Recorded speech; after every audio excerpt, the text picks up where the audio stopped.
have an adopted child, so this really touches me so when we are talking to these people. Imagine if your child was given up for adoption without your knowledge, and it was all perfectly legal. Well, two fathers are fighting back after they each lost their baby to a Utah law that only requires the mother's consent to put a baby up for adoption. Please welcome Robert Manzanares. Did I pronounce it right, I hope? And their attorney, no?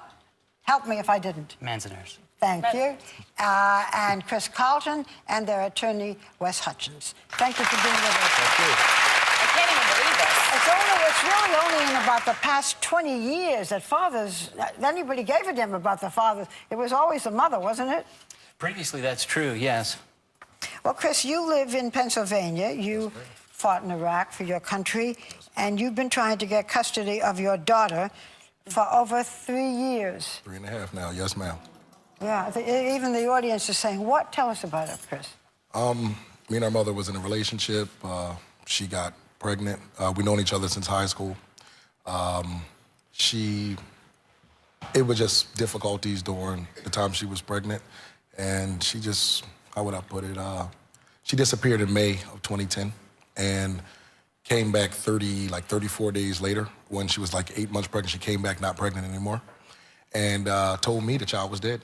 Oh. And what made it even worse is she said it was dead and it was my fault because I stressed her out, which wasn't true, of course. I helped support her all through the pregnancy. And you have not been able to see this child? Not at all. When she came back and said the child was dead, not only did she try to keep me from finding out how the child died or perished, but she actually went even more extreme and filed a protection from abuse order, so I can't find out what the birth certificate, the death certificate, or anything. How wonderful that this child has a father who cares. In so many cases, the father doesn't care. It's true. Yes, this is unusual, don't you think? Have you been in touch with the adoptive family? Have you? Under Utah law, I am not recognized as the child's father because what Utah does with their laws is they encourage the female to fly over to Utah to strip them of their, say if the child is born in Pennsylvania, the child will be a Pennsylvanian. It's become a state known for that.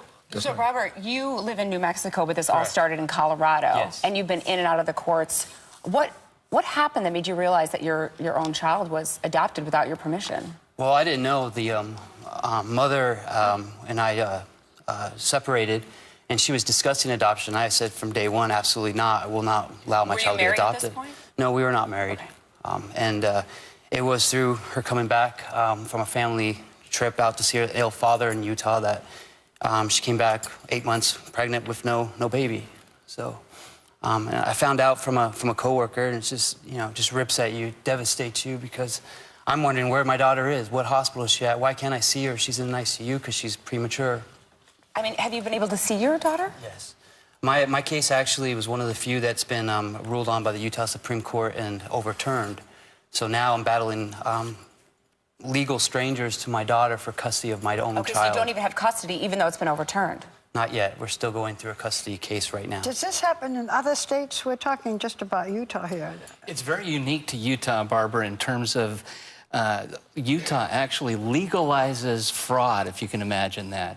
A birth mother can lie, misrepresent, deceive, and defraud a birth father, but it's not a basis to overturn an adoption. You can sue to get money damages, but you cannot sue to get your child back. That's written into our laws, and these are the laws that we are trying to challenge. We did undercover interviews with agencies that said, as in Chris's case, just go home and tell the birth father the baby died. And so it's horrific that some of the adoption agencies are doing to entice birth mothers into Utah, give them $3,000 or $4,000 cash once they place their children for adoption, and say, oh, you can just spend that on anything you want. Did these mothers have any reason to think that you didn't want to be involved as fathers or as dads? No, I told the mother from day one. I even filed a paternity action, paid child support, and I told her from day one I want to be a father to my daughter, and I'll do whatever it takes. Well, Wes, you filed a lawsuit against the state of Utah on behalf of 26 fathers. Yeah, we started out with 12 on January 22nd of this year, and since then the phone's been ringing off the hook. We get 1 or 2 phone calls every day. Will they get their kids back? We certainly hope so. This lawsuit is meant to find the Utah laws as unconstitutional, and it seeks monetary compensation for the fathers whose civil rights have been violated. other litigation tracks are seeking to get their children back. So that's really a separate How lawsuit. old are your children now? My daughter just turned 6. My daughter will be 4 in June. When did you see her last?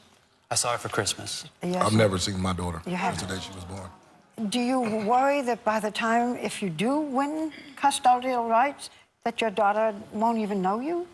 That's the problem there. Like, they making you hurt your child even more because they know what they're doing is wrong, and then you're fighting doing what's right, but in turn, the child still, to a point, suffers a little bit because the child if she comes back to me, she don't know me. And I got to reintroduce myself to her and everything, so. So disappointing. Well, I hope it gets resolved, and I have to say again, I think it's quite wonderful that you do care so much, because we hear so much, forgive me, about fathers who don't care.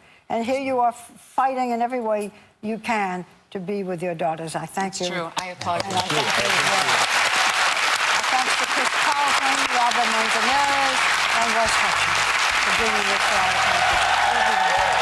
Thank you. Good luck to you. Next, YouTube megastar Bethany Modas revealing how millions of followers make her the online authority for tween and teen trends.